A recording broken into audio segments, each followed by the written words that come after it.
Il est 7h39 sur RTL. Dans un tout petit instant, les européennes. Et on est à 6 jours maintenant du jour J.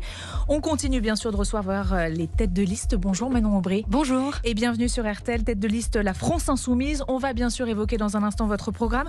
Un mot d'abord sur Emmanuel Macron. On l'a appris hier, le président prendra la parole jeudi soir à 20h sur TF1 et sur France 2.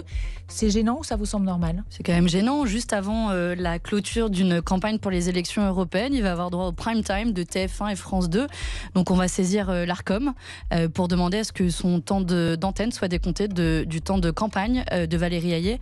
Je crois qu'en démocratie, il n'y a pas de candidature officielle, donc il faut respecter les règles. Et les filles qui va saisir l'Arcom, c'est le cas aussi des Républicains qui l'ont annoncé dès hier. A tout de suite, Manon Aubry.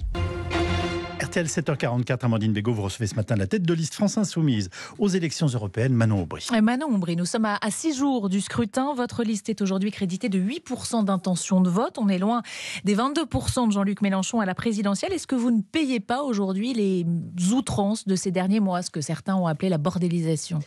Vous savez, on est encore à 6 jours de cette élection, mais d'expérience, en 2019, il y a la moitié des gens qui s'étaient décidés pendant cette dernière semaine de campagne, donc elle va être cruciale et décisive. On est plutôt en augmentation dans les sondages, et évidemment, moi, je suis là pour essayer de convaincre, c'est ça qui compte, et de convaincre notamment qu'on peut agir contre la vie chère, parce que je pense que c'est un des éléments déterminants de cette élection.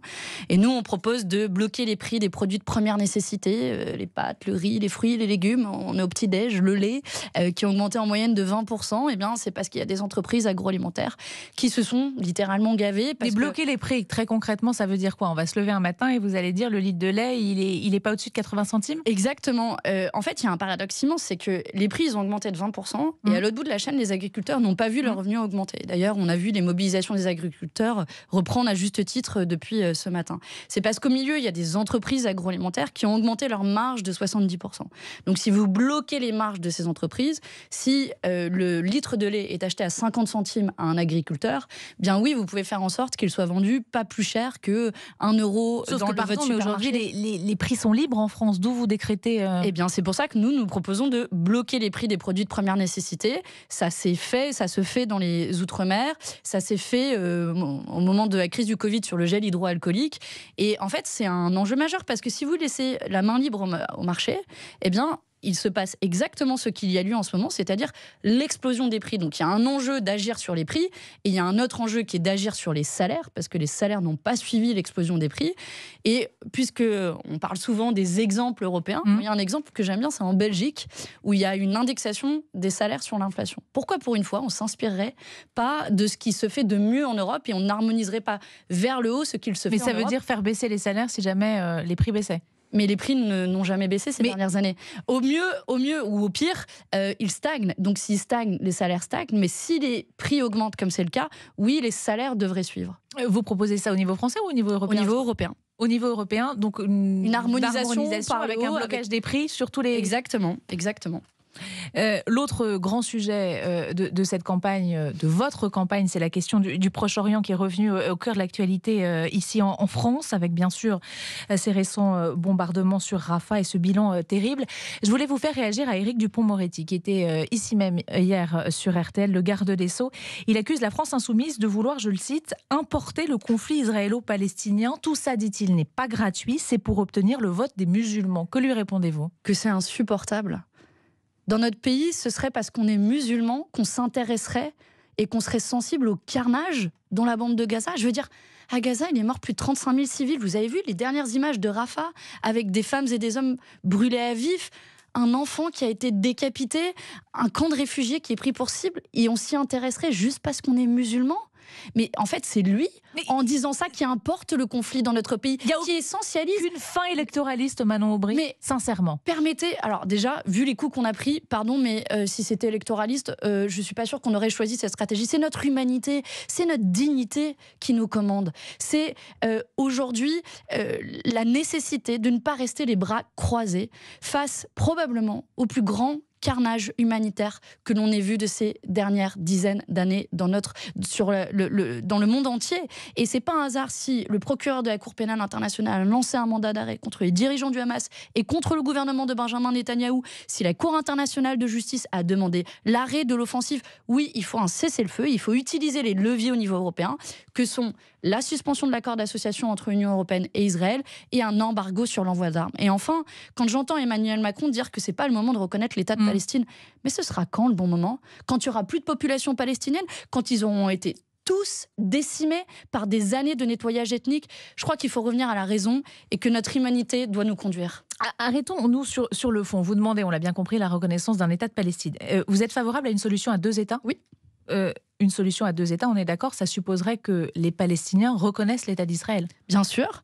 Ce qui n'est pas le cas. Ce qui n'a jamais été le cas. Alors, je ne crois pas que c'est l'autorité palestinienne qui a gouverné pendant des années en Palestine a reconnu l'État d'Israël. Nous, le chef du Hamas à l'étranger, mais le chef du Hamas déclarait. Mais le chef du Hamas ne représente pas toute la Palestine, loin de là. Et moi, je ne m'identifie pas au chef du Hamas. Moi, je m'identifie au droit international. Il y a une résolution qui date de 1967 dans laquelle des frontières ont été établies qui permettent aux Israéliens et aux Palestiniens de vivre en paix, chacun dans leurs frontières. C'est ce que nous demandons et c'est ce que nous portons. Mais Manon Aubry, quand vous entendez dans les manifestations que vous organisez, from the river to the sea, du fleuve à la mer, ça ce sont les mots du Hamas, qui veut un État palestinien, du fleuve à la mer, rayé de la carte Israël. Non. Ça vous choque pas que ces slogans-là soient repris? Personne ne veut rayer de la carte Israël. Le Hamas, si. Oui, mais moi, le Hamas ne représente pas toute la Palestine. Soit dit en passant, Benjamin Netanyahou lui-même a aidé à financer le Hamas parce qu'ils savent très bien que le Hamas détruit les intérêts des Palestiniens, parce qu'ils ne veulent pas une solution à 2 États.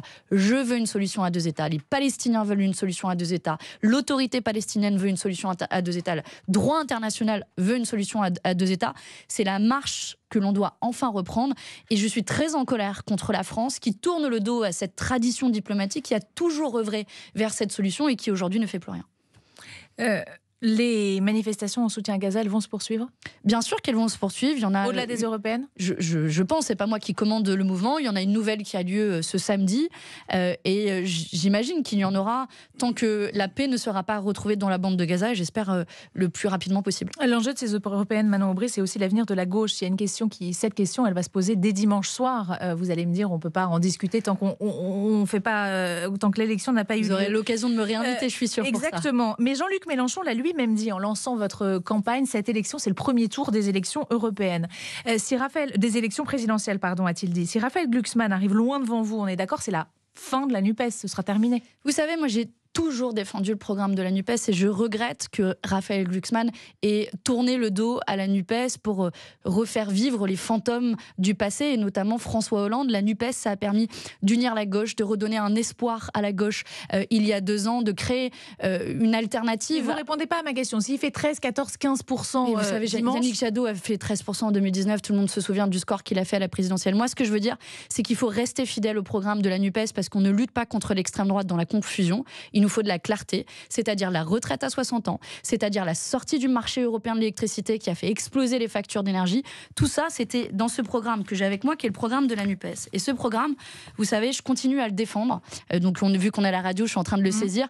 Je continue à le défendre parce que c'est cette ambition-là qui nous a permis de lever un espoir dans le pays. Et je veux dire, avec ou sans Jean-Luc Mélenchon, les Verts et le Parti Socialiste, ils tiennent pas vraiment. Mais leur problème, c'est pas Jean-Luc Mélenchon.